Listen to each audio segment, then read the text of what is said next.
Have you ever heard this statement, you can't get there from here?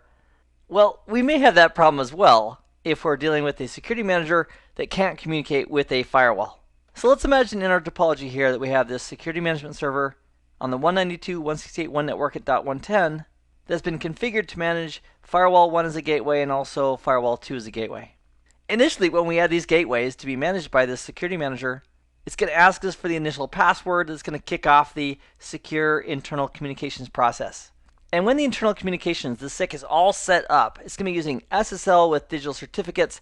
But initially, to get the ball rolling, they're going to use an initial password. So if the manager is never able to set up secure internal communications, there could be some issues with basic connectivity between the manager and the gateway. So we'd want to make sure from an IP routing perspective that we had access between the manager and the gateway. We'd also want to make sure that any ports that are associated with SIC are also being allowed. And so here are 5 common ports that are associated with SIC.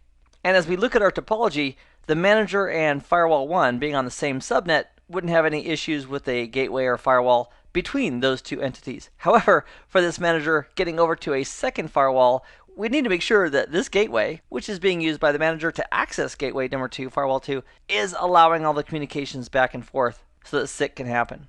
Now, another scenario is that we got secure internal communications set up and working, and then all of a sudden, at some future point, it stops working. And at that point, we may want to look at what changed in the network. Did we have new access control lists or filters or policies that are filtering one or more ports that are being used by SIC? Or did something just go wrong on either the gateway or the manager and we need to reset it? And if we do need to reset the communications, it's really pretty simple. Number one, we'd go to the manager and we go to the properties of the gateway that it's managing and reset the communications using a new initial password. But before that's going to work, we'd also need to go to the gateway. And for this discussion, let's imagine that it's this manager computer and firewall 1 that can't communicate. We'd also need to go to firewall 1 and go to the command line interface and run a tool called cpconfig. And then from within cpconfig at the command line, we can tell it that we want to set up a new initial password for secure internal communications. And then once that new password's in place on the gateway, and we've also configured the same password on the manager, we can then set up the new internal secure communications between those two entities. So here in Smart Console, over here on the left, we have gateways and servers selected. We can see that we have our manager, and then we have a big X next to firewall 1. So if we hover over firewall 1 here, it indicates that secure internal communication is not operational with firewall 1. Verify that SIC is initialized or was not reset. So what we could do right here is just double click on firewall 1 to bring up the properties of firewall 1. And under general properties, under secure internal communication, we can click on the communication button right here. And here it's indicating that trust is established, but it's not working. So we click on test SIC status. It indicates there's a problem, that there's a missing certificate. Because behind the scenes, SIC is using digital certificates and SSL for their secure communications. So we'll click on close and let's go ahead and click on reset. So when we do that, we'll click on yes to continue. It says the reset's done.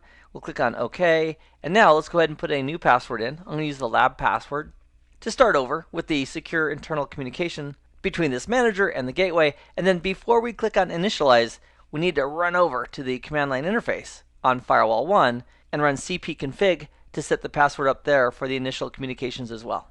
So here on firewall 1, we'll log in as admin. We'll supply our lab password. And then from here, we'll type in cpconfig and press enter. From the pick list, we want option number 5 regarding secure internal communication. So we'll press 5, press enter. Then it's asking, would you like to change the activation key? And we're going to type in Y for yes. It's warning us it's going to stop some services. We'll hit Y to continue. And then we'll supply the initial password that we just supplied over on the manager as well. And having supplied that, we'll confirm it and then press enter. And it's asking me to type the password correctly both times. So I'll give it one more shot. There's 1 and there's 2. And that looks better. Then we'll type in a 10 to exit.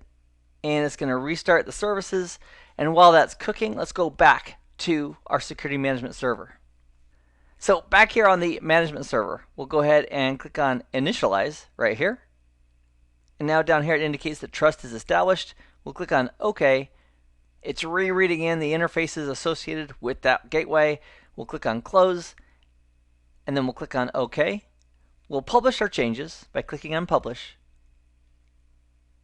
And then the last step is we want to go ahead and install policy. If we had any policies installed on that gateway, we want to go ahead and reapply those.